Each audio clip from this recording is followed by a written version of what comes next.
வணக்கம். இன்னைக்கு நம்ம பார்க்க போகிறது சென்னையிலிருந்து 70 கிலோமீட்டர் தூரத்தில் இருக்கிற ஒரு பழமையான பெருமாள் கோயில்.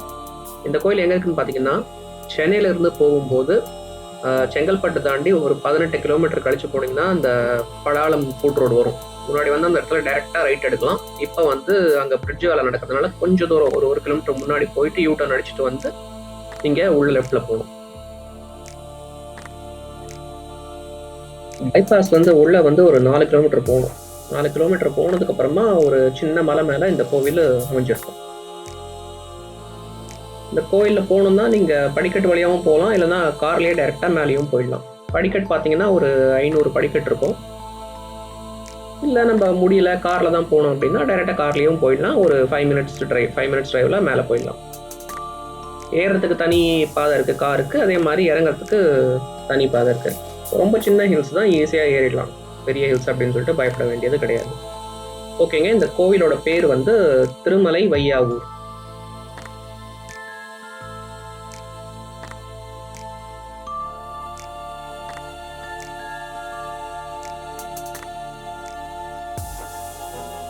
இந்த கோயில இருந்து ஒரு 10 நிமிஷத்துல அப்படியே உள்ள போனோம்னா நமக்கு இந்த வேடந்தாங்கல் ரீச் ஆகிடலாம்.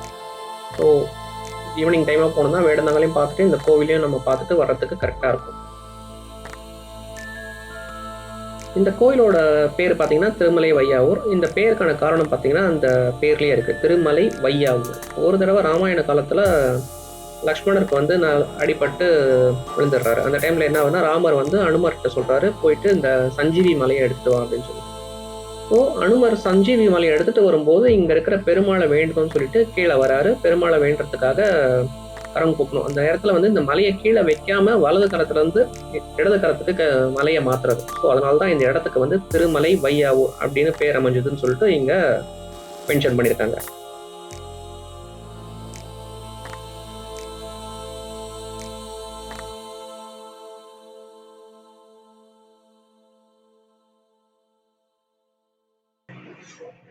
இதோ இப்போ வந்து மலையேற ஆரம்பிச்சிட்டோம். ஜஸ்ட் ஒரு 5 மினிட்ஸ் டிரைவ் தான், மலை மேலே போயிடலாம். இந்த மலைக்கு வந்து நிறைய பேர் இருக்கு. ஒன்று வந்து வைகுண்டகிரின்னு சொல்லுவாங்க, அப்புறம் தட்சிண கருடகிரி, தட்சிண வெங்கடகிரி, தட்சிண சேஷகிரி, வராக கஷேத்திரம், ராமானுஜ யோககிரி அப்படின்னு சொல்லிட்டு நிறைய பேர்ல இந்த மலையை கூப்பிடுறாங்க. பார்த்தீங்கன்னா ஒரு தடவை ஹிரண்யாட்சகன் அப்படிங்கிறவர் வந்து இந்த உலகத்தை கொண்டு போய் கடலுக்கடியில ஒழிச்சு வச்சுறாரு. ஸோ அதுக்காக தான் இந்த வராக அவதாரம் எடுக்கப்பட்டுச்சு. ஸோ அவரு வராக அவதாரமா பெருமாள் போயிட்டு உலகத்தை மீட்டு கொண்டு வராரு.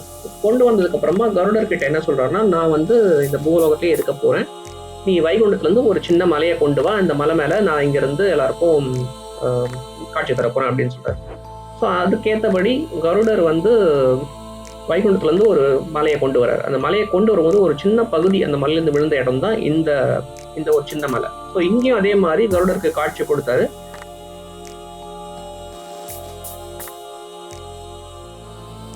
அப்படி கருடர் கொண்டு வந்த அந்த மலை தான் இன்னைக்கு திருப்பதி அப்படிங்கிற இடத்துல அமைஞ்சிருக்கு, ஸ்வர்ணமுகி நதி கிட்ட. அந்த மலையிலேருந்து வந்த ஒரு பகுதி இங்கே விழுந்தது இல்லையா, இந்த நதி வந்து பாலாறு நதியை ஒட்டி இருக்குது. ஸோ இந்த இடத்த வந்து அதனால தட்சிண கருடகிரி அப்படின்னு சொல்றாங்க. ஆல்மோஸ்ட் வந்துட்டோம் நம்ம. இங்கேருந்து வியூ நல்லா இருக்கு பார்க்கறதுக்கு. ஈவினிங் டைம் வந்தீங்கன்னா இங்கே டைம் ஸ்பெண்ட் பண்ணுறதுக்கு நல்லா இருக்கும். இங்கேருந்து ஒரு லெஃப்ட் போகுது பாருங்க, இதுதான் இறங்குறதுக்கான வழி. நம்ம இப்படியே மேலே போயிட்டு போனால் கோயில் வந்துடும்.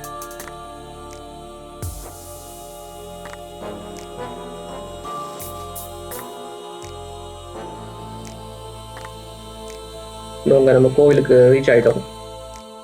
இந்த இடத்துல பார்க்கிங் டிக்கெட் வாங்கணும். பார்க்கிங்க்கு 50 ரூபா வாங்குறாங்க. கோவில் காலியாக தான் இருக்குது, நல்ல பொண்ணு கூட்டம் இல்லை.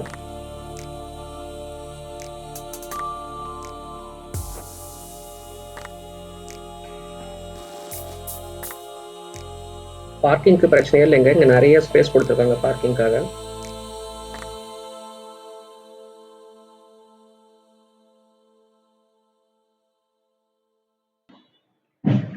திருப்பதியோட இன்னொரு பேர் பார்த்தீங்கன்னா சேஷகிரி அப்படின்னு சொல்லுவாங்க. அதாவது ஆதிசேஷனே வந்து அங்கே மலை மேலே மலையா உட்காந்துருக்காரு. ஸோ அந்த மலை மேலே வந்து பெருமாள் இருக்காரு. அதே மாதிரி வந்து அங்கே ஆதிசேஷன் வந்து பெருமாள்கிட்ட கேட்குறாரு, நான் உங்களுக்கு வந்து ஒரு கொடையா இருக்கணும் அப்படின்னு கேட்குறாரு. ஸோ அதுக்கேற்ற மாதிரி இந்த தட்சிண சேஷகிரியில் பார்த்தீங்கன்னா, இந்த திருமலை வையாவூரில் பார்த்தீங்கன்னா, பெருமாள் மேலே வந்து ஆதிசேஷன் அமைஞ்சிருப்பார், கொடை மாதிரி அமைஞ்சிருப்பார். ஸோ அதனால இந்த இடத்த நிறைய பேர்ல கூப்பிடுறாங்க, கருடகிரி, சேஷகிரி. அதாவது இது கிட்டத்தட்ட ஒரு தென் திருப்பதி மாதிரி. தென் திருப்பதி, தென் கருடகிரி, தென் சேஷகிரி அப்படின்னு நிறைய பேர்ல இந்த இடத்த கூப்பிடுறாங்க.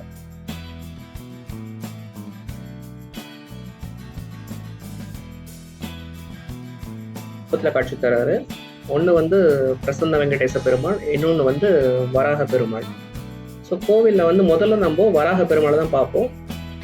அவரை பார்த்து முடிச்சுட்டு அதுக்கப்புறமா நம்ம பக்கத்து சந்தி போனோம்னா அங்கே வந்து பிரசன்ன வெங்கடேச பெருமாள் இருப்பாரு. அவரை பார்த்துட்டு நம்ம தாயாரை பார்க்கலாம். அருள்மிகு அலர்மேல் மங்கா தாயார், அவங்களையும் பார்த்துட்டு நம்ம அப்படியே வெளியில வரலாம்.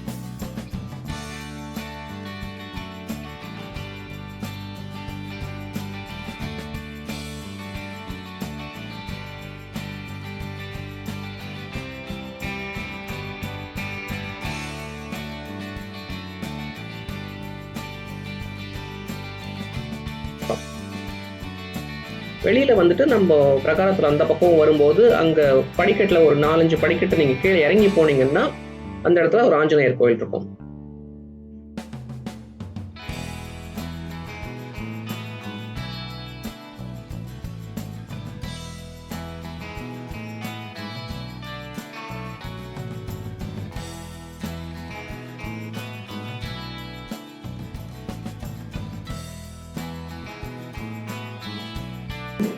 வராக பெருமாளையும் வெங்கடேச பெருமாளையும் தரிசிச்சுட்டு அப்படியே நம்ம இந்த பக்கம் வரும்போது இந்த சைடில் பார்த்தீங்கன்னா லெஃப்டில் ஒரு வழி போவோம். ஸோ இதுதான் படி வழியாக மேலே ஏறி வர வழி.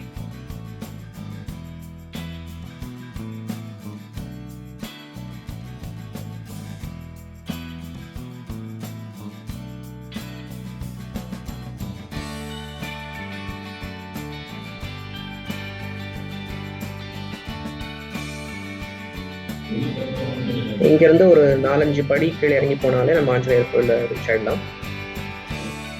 முன்னாடியே பார்த்தோம் இல்லையா, இந்த கோவில் வந்து ராமாயண காலத்தோடு சம்மந்தப்பட்டது. ஆஞ்சநேயர்னால தான் இந்த ஊருக்கான பேர் வந்துச்சு, திருமலை வையாவூர் அப்படிங்கிற பேர். ஸோ இங்கே ஒரு ஆஞ்சநேயர் சன்னதி இருக்குது. பட் நாங்கள் அங்கே போகும்போது மூடி தான் இருந்துச்சு. கிரில் கேட் போட்டுருந்துச்சு. கிரில் கேட் வழியாக ஆஞ்சநேயர் பார்க்க முடிஞ்சுது. பட் அங்கே எதுவும் பூஜை அதெல்லாம் எதுவும் நடக்கல.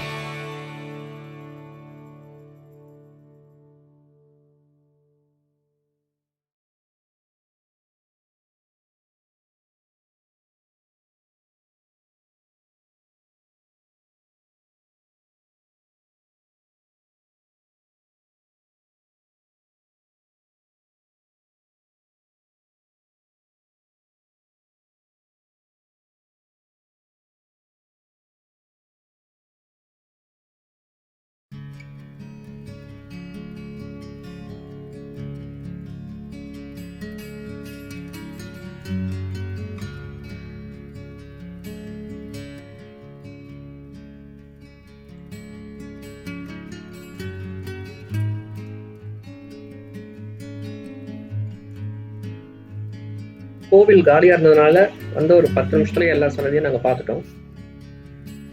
வராக பெருமாளை பார்த்தோம், அதுக்கப்புறம் பிரசன்ன வெங்கடேச பெருமாள், அதுக்கப்புறம் அலர்மேல் மங்கா தாயார், அதுக்கப்புறமா ஆஞ்சநேயர், அவரையும் பார்த்துட்டு நாங்கள் அப்படியே கிளம்ப போகிறோம்.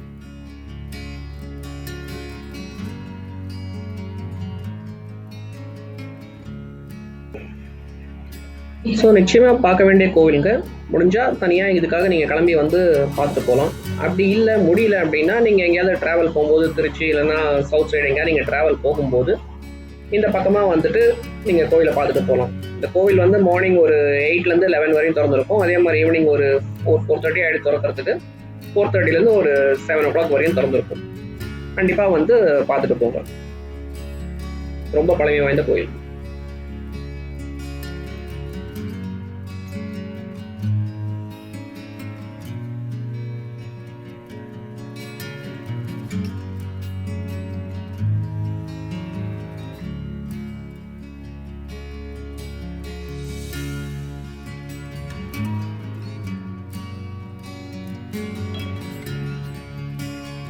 இந்த கோவில் தமிழ்நாடு அறநிலைத்துறை கீழே தாங்க வருது.